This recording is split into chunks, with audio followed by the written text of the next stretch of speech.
បាទឥឡូវហ្នឹងយើងកំពុងតែត្រៀមត្រង់ថ្មីសម្រាប់ដាក់កូនមន់នេះយើងត្រូវការលាងសម្អាតเนาะព្រោះយើងបានចាប់ម្ដងហើយបាទយើងលាងសម្អាតបាញ់ថ្នាំសម្រាប់មេរោគអីហ្នឹងណាបាទហើយយើងមានរៀបចំឲ្យបានល្អទៅវាមន់សត្វចិញ្ចឹមរបស់យើងមានផាសុកភាពល្អគ្មានមេរោគសល់ពីចាស់ឲ្យមកអញ្ចឹងបាទហើយយើងបាញ់ថ្នាំឲ្យសពតាមហ្នឹងណាហ្នឹងយើងបើកទ្វារអញ្ចឹងដើម្បីធ្វើការបាញ់ថ្នាំសម្រាប់មេរោគហើយស្អាតទៅថ្នាំស្ងួតយើងអាចដាក់មន់បានហើយបាទហើយសម្រាប់ពពងយកមន់អាយុ25ថ្ងៃឡើងយកមកដាក់ក្នុងទ្រុងចល័តនេះណាបាទទ្រុងចល័តនេះទៅតឹង1ម៉ែត្របដោយ3ទៅតឹង1ម៉ែត្រកន្លះបដោយ3ម៉ែត្របាទហើយយើងអាចដាក់មន់ខាន់អញ្ចឹងជា2ផង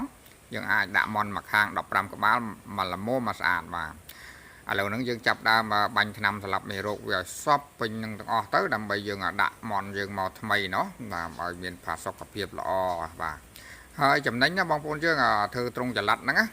យើងដាក់តាមតាណាដែលយើងចង់បានដែលយើងស្រឡាញ់ចូលចិត្តយើងដាក់ទៅវាកើតជីផងមកមន់ជក់អាចទៅវាកើតជី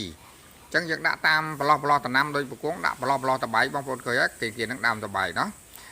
ដាក់ទៅកើតជីកន្លែងហ្នឹងច្រើនអញ្ចឹងទៅវាជក់អាចមកយើងអាចដូរកន្លែងទៅកន្លែងផ្សេងទៀតដោយសារត្រង់នេះត្រង់ស្រាលយើងអាចលើកគ្នា4នាក់អីរួចអញ្ចឹងណាបាទអញ្ចឹងវីដេអូពពងបង្ហាញប៉ុណ្ណឹងเนาะបងប្អូនយើងអាចធ្វើតាមផ្ទះរៀង